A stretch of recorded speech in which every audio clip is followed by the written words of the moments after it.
الحمد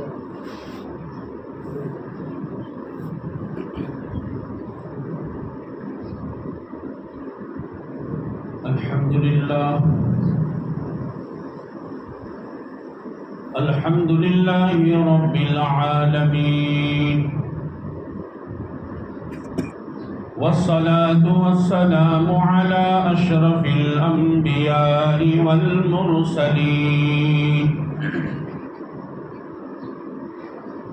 وعلى آله وأصحابه وأزواجه وذرياته وعلماء أمته وأهل طاعته أجمعين. أما بعد،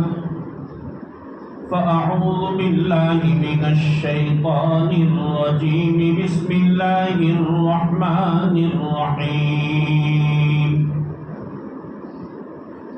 لقد كان لسبإ في مسكنهم آية،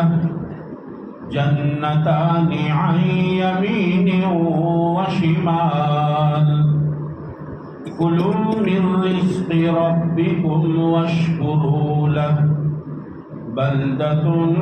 طيبة ورب غفور. وقال سبحانه وتعالى: من كان يريد العزة فلله العزة جميعا. وقال تعالى: ما يفتح الله للناس من رحمة فلا ممسك لها، وما يمسك فلا مرسل له من بعده. صدق الله العظيم، وصدق رسوله النبي الأمي الكريم، ونحن على ذلك لمن الشاهدين والشاكرين، والحمد لله رب العالمين.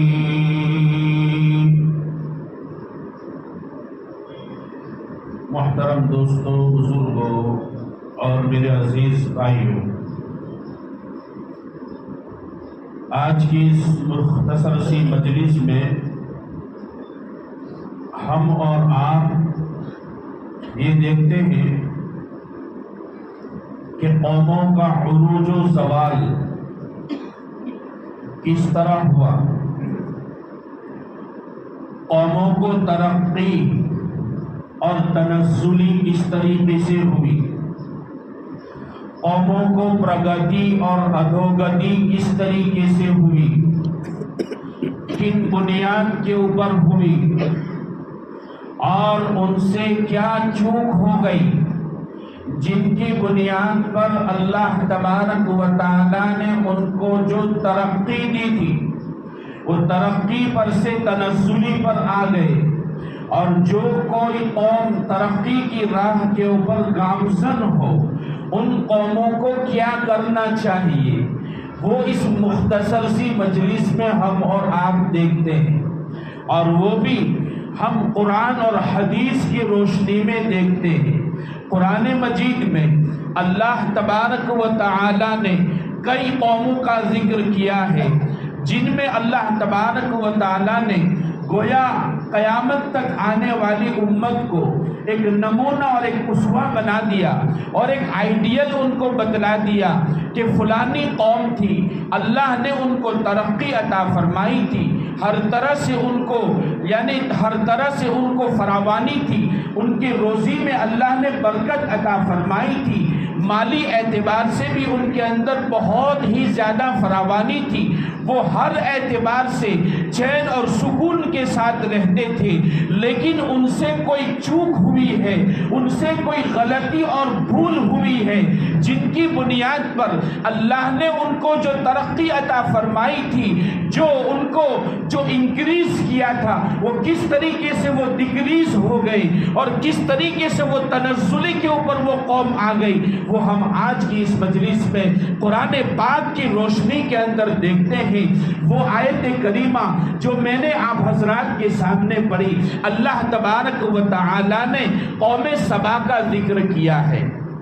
اللہ نے قوم سبا کا ذکر کیا ہے۔ ہم اور آپ اس قوم سبا کا ذکر کرنے سے پہلے انہی یعنی چند انبیاء کرام کا جو اللہ نے تذکرہ کیا ہے ان سے پہلے اس کا ہم تذکرہ کرتے ہیں، اس کی روشنی کے اندر ہم بات کرتے ہیں کہ اللہ تبارک و تعالیٰ نے حضرت داؤد علیہ السلام کا بھی تذکرہ کیا، اللہ نے حضرت سلیمان علیہ السلام کا بھی تذکرہ کیا۔ اللہ فرماتے ہیں کہ حضرت داؤد علیہ السلام کو اللہ تبارک و تعالیٰ نے نبی بنایا، اور نبی بنانے کے ساتھ ان کو یہ معجزہ عطا فرمایا کہ وہ جو پہاڑ جو ہوا کرتا تھا، وہ پہاڑ بھی جب وہ زبور کی تلاوت کرتے تھے تو وہ پہاڑ بھی ان کے ساتھ گنگنایا کرتا تھا، جو پرندے ہوا کرتے تھے وہ پرندے بھی ان کے ساتھ گنگنایا کرتے تھے، یہاں تک کہ جو لوہا جس کو آج کی زمانے کے اعتبار سے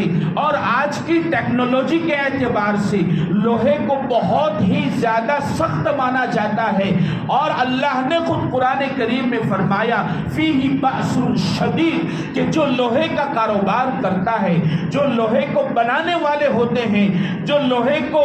طرح طرح سے اس کو موڑنے والے اور اس سے طرح طرح کی چیزیں بنانے والے جو ہوتے ہیں، اس میں بہت زیادہ محنت لگا کرتی ہے۔ اللہ تبارک و تعالیٰ نے اس لوہے کو حضرت داؤد علیہ السلام کے لیے بہت ہی زیادہ نرم اور بہت ہی زیادہ موم بنا دیا تھا۔ اللہ فرماتے ہیں وَأَلَنَّا لَهُ الْحَدِيدَ کہ ہم نے حضرت داؤد علیہ السلام کے لیے بہت ہی نرم بنا دیا تھا، یہاں تک کہ وہ بہت آسانی کے ساتھ بڑی بڑی دیگیں بنا دیا کرتے تھے، بہت آسانی کے ساتھ اس لوہے کے بڑے بڑے محلات وہ قائم کیا کرتے تھے۔ اللہ تبارک و تعالیٰ نے حضرت داؤد علیہ السلام کو نبوت بھی عطا فرمائی اور یہ معجزہ بھی عطا فرمایا، اور اس کی سب سے بڑی وجہ اللہ تبارک و تعالیٰ نے یہ فرمائی کہ ان کے اندر شکر کا مادہ تھا، وہ ہر وقت اللہ تبارک و تعالیٰ کا ذکر کیا کرتے تھے، وہ ہر وقت اللہ تبارک و تعالیٰ کا شکریہ ادا کیا کرتے تھے،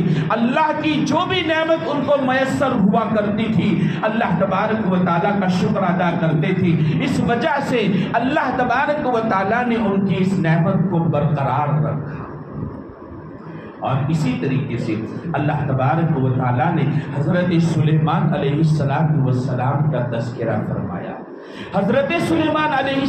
السلام کو اللہ تبارک و تعالیٰ نے یہ معجزہ عطا فرمایا تھا کہ وہ ہوا کے دوش کے اوپر وہ سفر کیا کرتے تھے، ان کو ہوائی جہاز کی ضرورت نہیں تھی، کئی مہینوں کا سفر چند منٹوں میں اور چند گھنٹوں میں کر دیا کرتے تھے۔ یہ اللہ تبارک و تعالیٰ نے ان کو معجزہ عطا فرمایا تھا، یہاں تک کہ وہ قوم جو کسی کے تابع نہیں ہوتی ہے زیادہ اور آسانی سے تابع نہیں ہوا کرتی ہے، وہ جنات کی قوم ان کے تابع تھی، یہاں تک کہ ان کی انگلی کے اشاروں کے اوپر وہ کام کیا کرتے تھے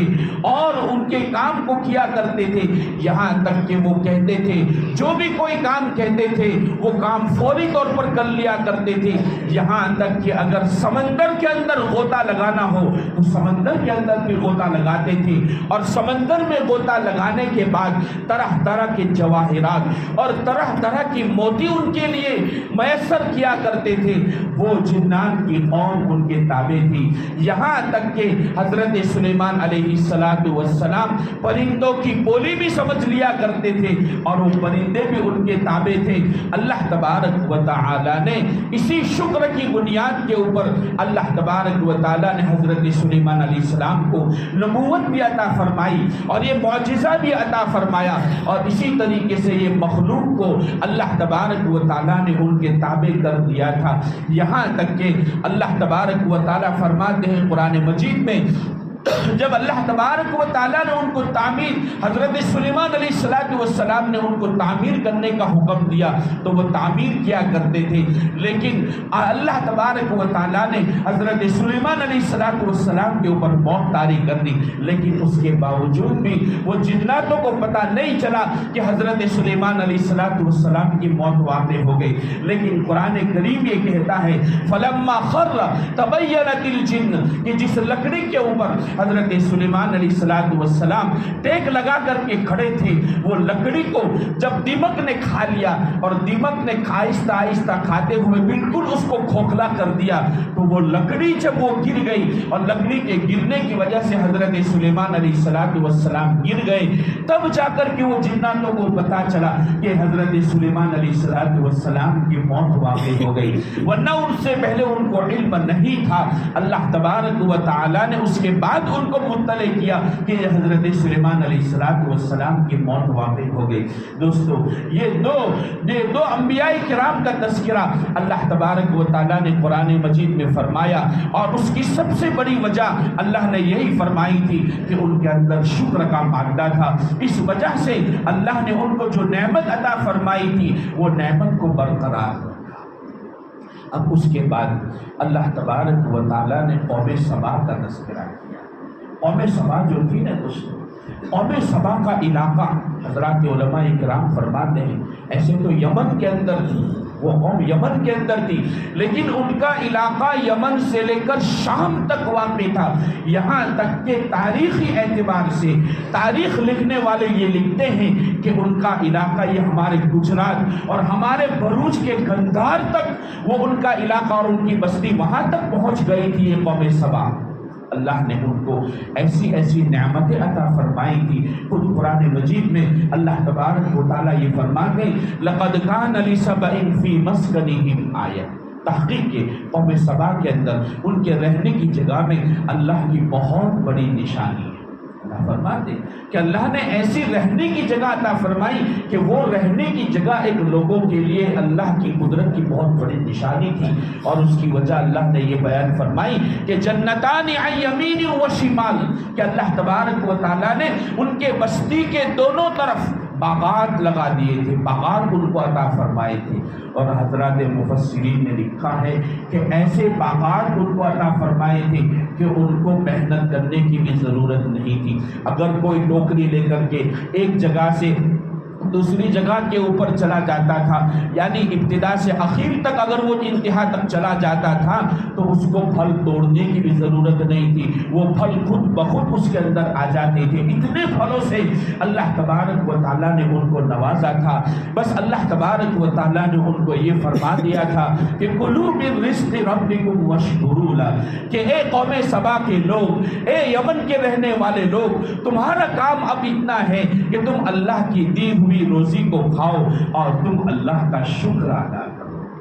لیکن دوستو، یہاں ان سے چوک ہوئی، یہاں ان سے غلطی ہوئی کہ وہ اللہ نے ان کو نعمتیں تو عطا فرمائی تھی، اسی نعمتوں کے اندر وہ ایسے عیاش بن گئے اور ایسی عیاشی کرنے لگے کہ وہ اللہ کو بھی بھول گئے، اللہ کے رسول کو بھول گئے۔ یہاں تک کہ حضرات مفسرین فرماتے ہیں کہ انہی کے قوم کے اندر اللہ تبارک و تعالیٰ نے 13 انبیاء کرام نازل فرمائے۔ ان 13 انبیاء کرام نے ان کو سمجھایا تھا کہ دیکھو اللہ کی بہت ساری نعمتیں ہیں، اللہ کا شکر ادا کرنا چاہیے، اور آسانی کے ساتھ تمہیں اللہ نے ساری چیزیں میسر فرمائی ہے۔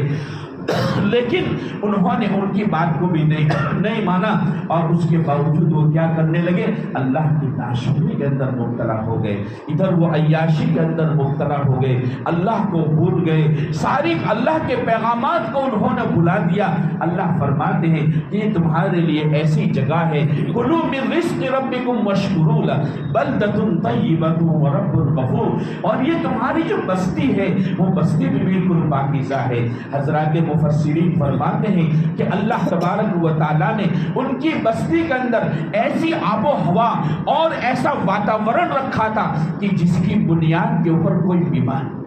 بیمار نہیں ہوا کرتا تھا، جس کی بنیاد کے اوپر کوئی بیمار نہیں ہوا کرتا تھا، یہاں تک کہ ان کے ایسا واتاورن تھا اور ایسی آب و ہوا تھی کہ وہاں مکھی اور مچھر کا اور پسو کا نام و نشان نہیں تھا. یہاں تک کہ اگر کسی کے سر میں جوئیں بھی ہوا کرتی تھی، وہ اگر وہاں آتا تھا تو اس کی جوئیں بھی مر جایا کرتی تھی. ایسا پاکیزہ واتاورن اللہ تبارک و تعالیٰ نے عطا فرمایا تھا. صرف ان کا کام یہ تھا کہ وہ اللہ کی دی ہوئی نعمتوں کے اوپر شکریہ ادا کرے، اور جہاں کہیں ان سے کوئی غلطی ہو جاوے، کوئی بھول ہو جاوے، کوئی گناہ ہو جاوے، بس اللہ تبارک و تعالیٰ سے معافی مانگ لے، توبہ کر لے. تو اللہ تبارک و تعالیٰ نے فرما دیا تھا وَرَبُّ الْغَفُورُ، وہ اللہ رب العزت معاف کرنے والا بیٹھا ہے، تمہاری توبہ کو قبول کرنے والا بیٹھا ہے، تمہارے گناہوں کو معاف کرنے کے لیے بیٹھا ہے. لیکن اس کے باوجود بھی انہوں نے اللہ کی بات کو نہیں مانا، اللہ کے احکامات کے اوپر وہ عمل زدہ نہیں ہوئے اور اللہ کے پیغامات کے اوپر وہ عمل کرنے والے نہیں بنے. سب کو انہوں نے ٹھکرایا، اللہ کے احکام کو ٹھکرایا، نبی کو انہوں نے ٹھکرایا، وہ عیاشی کے اندر پڑ گئے. اللہ تبارک و تعالیٰ آگے فرماتے ہیں کہ اس کی بنیاد کے اوپر ہم نے یہ عذاب ان کے اوپر نازل کیا کہ فَأَعْرَضُوا فَأَرْسَلْنَا عَلَيْهِمْ سَيْلَ الْعَرِمِ. جب انہوں نے اعراض کیا اللہ کی باتوں سے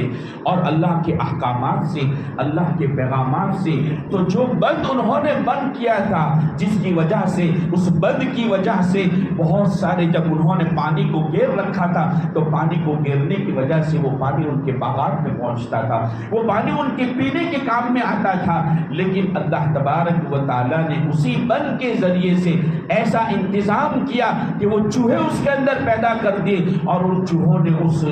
بند کو کاٹ ڈالا، یہاں تک کہ وہ بند ٹوٹ گیا. اور وہ بند ٹوٹنے کی وجہ سے وہ جو دونوں طرفہ جو باغات تھے، وہ دونوں طرفہ باغات کو بالکل نیست و نابود کر دیا. اللہ فرماتے فَأَعْرَضُوا فَأَرْسَلْنَا عَلَيْهِمْ سَيْلَ الْعَرِمِ وَبَدَّلْنَاهُمْ بِجَنَّتَيْهِمْ جَنَّتَيْنِ ذَوَاتَيْ أُكُلٍ خَمْطٍ وَعَسَلٍ وَشَيْءٍ مِّن سِدْرٍ قَلِيلٍ، کہ جو طرح طرح کے باغات اور طرح طرح کے پھل اور طرح طرح کے میوے اور طرح طرح کے میووں سے وہ مزے اڑایا کرتے تھے، وہ میوے اب وہ بد مزہ میوے ہو گئے.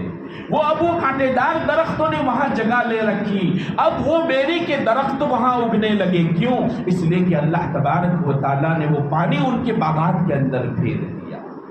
دوستو، حضرات مفسرین نے یہاں تک لکھا ہے کہ اللہ نے، چونکہ آگے اللہ تبارک و تعالیٰ نے یعنی بہت سا مفصل ان کا واقعہ ذکر کیا ہے آگے، تو اس بنیاد پر حضرات مفسرین فرماتے ہیں کہ ایک بستی سے دوسری بستی بھی بہت قریب ہے.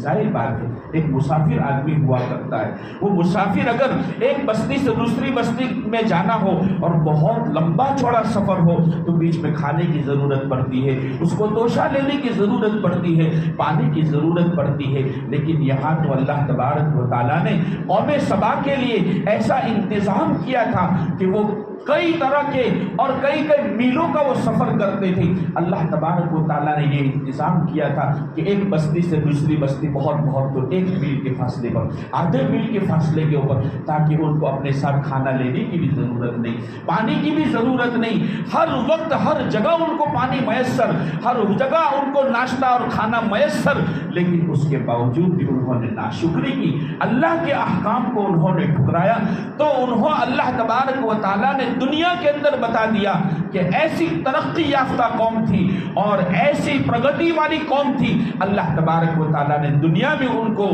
ادوگتی کے اوپر لے آئے اور دنیا میں ان کو تنزلی، اللہ تبارک و تعالیٰ نے تنزلی ان کو دی.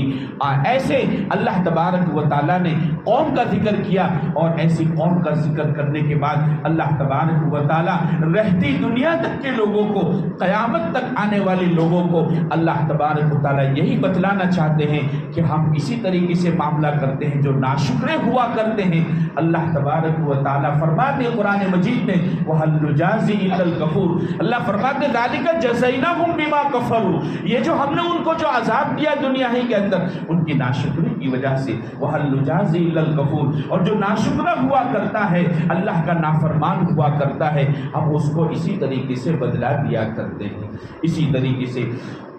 میرے بھائیوں، اللہ نے ایسے بہت سارے قوموں کا تذکرہ کیا جس میں اللہ نے یہی فرمایا کہ جب اللہ نے ساری چیزیں ان کو دی لیکن اللہ کی نافرمانی کی، ناشکری کی، تو اللہ تبارک و تعالیٰ نے ان کو ترقی بھی عطا فرمائی تھی لیکن اس کے بعد وہ تنزلی کے اوپر آ گئی۔ دوستو، اسی طریقے سے آپ دیکھتے ہیں اللہ تبارک و تعالیٰ نے فرعون کو، اللہ نے حامان کو، قارون کو کیسے مال سے، کیسی حکومت سے ان کو نوازا تھا، لیکن ان کے اندر عقل پیدا ہو گئی، ان کے اندر ایک انانیت پیدا ہو گئی، ان کے اندر فساد پیدا ہو گیا، ان کے اندر ناشکری پیدا ہو گئی، اور ان کے اندر اللہ کے احکام کو بجا لانے کے بجائے وہ اللہ کے احکام کو ٹھکرانے والے بن گئے۔ تو کیسے اللہ نے ان کو دنیا میں ان کو ناکامیابی سے یعنی ہمکنار کیا، اللہ خود فرماتے ہیں۔ اور چونکہ حضرت موسیٰ علیہ السلام اور اسی طریقے سے حضرت موسیٰ علیہ السلام کے ماننے والے، ان کو مستضعفین فی الارض سے کہا جاتا تھا، یعنی ان کو زمین میں کمزور سمجھا جاتا تھا۔ اللہ فرماتے ہیں وَنُرِيدُ أَن نَّمُنَّ عَلَى الَّذِينَ اسْتُضْعِفُوا فِي الْأَرْضِ، اللہ فرماتے ہیں کہ ہم یہ چاہتے ہیں کہ ہم احسان کریں اور ہم اپنی نعمت ان کو چکھائیں ایسے لوگوں کے اوپر جن کو زمین میں کمزور سمجھا جاتا ہے، جیسے حضرت موسیٰ علیہ السلام اور ان کے ماننے والے۔ اللہ تبارک و تعالیٰ نے بعد میں کیسی کیسی نعمتوں سے ان کو نوازا، اور اللہ نے فرعون کو کیسے ناکامی سے ہمکنار کیا، اور کس طریقے سے اللہ تبارک و تعالیٰ نے رہتی دنیا تک کے لوگوں کے لیے اس فرعون کو عبرت گاہ بنا دیا۔ اسی طریقے سے دوستو، اللہ تبارک و تعالیٰ نے بہت ساری قوموں کا تذکرہ کیا۔ آج کی اس مجلس میں دوستو ہم اور آپ یہی دیکھتے ہیں کہ ہم اور آپ ایسے حالات کے اندر جس حالات میں ہم اور آپ زندگی گزار رہے ہیں، میرے دوستو ہمیں کیا کرنا چاہیے؟ ہمیں کیا کرنا چاہیے؟ ایک قوم ترقی کے اوپر ہے، اللہ نے اگر ہمیں فراوانی دی ہے، اللہ کی نعمتیں اگر ہمارے اوپر ہے تو ہمیں اللہ کا شکریہ ادا کرنا چاہیے۔ اللہ خود فرماتے قرآن مجید میں لئن شکرتم لازیدنکم، کہ اگر تم شکر ادا کرو گے تو تمہاری نعمتوں میں اضافہ کروں گا، تمہاری نعمتوں میں بڑھوتری کروں گا، لیکن وَلَئِن كَفَرْتُمْ إِنَّ عَذَابِي لَشَدِيدٌ، اگر تم نے ناشکری کی، اگر تم نے اللہ کی نافرمانی کی تو میرا عذاب بھی بہت زیادہ سخت ہے۔ اس لیے میرے دوستو بزرگوں، اللہ تبارک و تعالیٰ نے ہمیں آج کے اس زمانے کے اندر ہم اور آپ جی رہے ہیں، اللہ تبارک و تعالیٰ کا ہم شکر ادا کریں۔ اللہ کی نعمتیں ہمارے اوپر ہے تو ہم اللہ کا شکر ادا کریں، اور اگر کوئی حالات ہمارے اوپر آ جائے، اگر کسی پریشانی کا سامنا اگر ہمیں کرنا پڑے تو ہمیں اور آپ کو دوستو انبیاء کرام کی سنت کو اپنانا پڑے گا، صحابہ کرام کی سنت کو اپنانا پڑے گا، اس لیے کہ وہ انبیاء کرام اور وہ صحابہ کرام جب ان کے اوپر حالات آئے ہیں اور جب ان کے اوپر تنگی آئی ہے، جب پریشانی اور مصیبتوں کا ان کو سامنا کرنا پڑا ہے تو وہ بالکل اس کے اوپر ڈٹ گئے ہیں، اور اس پریشانی کو بھی انہوں نے، اس حالات کو بھی انہوں نے اللہ کی طرف سے سمجھا ہے، اور اس وقت انہوں نے صبر اختیار کیا ہے۔ اگر ایسے حالات آتے ہیں تو دوستو وہ بھی اللہ کی طرف سے ہمیں اور آپ کو سمجھنا ہے اور اس وقت صبر کرنا ہے۔ دوستو ہمارا وہ نوجوان طبقہ جو اسکول جاتا ہے، جو کالج اور یونیورسٹی کے اندر جاتا ہے، اور اسی طریقے سے ہمارا وہ نوجوان جو سرکاری ملازم ہے، جو سرکاری بڑے بڑے عہدوں کے اوپر ہے، جو اعلیٰ پوسٹ کے اوپر ہے، وہ اپنے آپ کے اندر احساس کمتری کا شکار نہ ہو،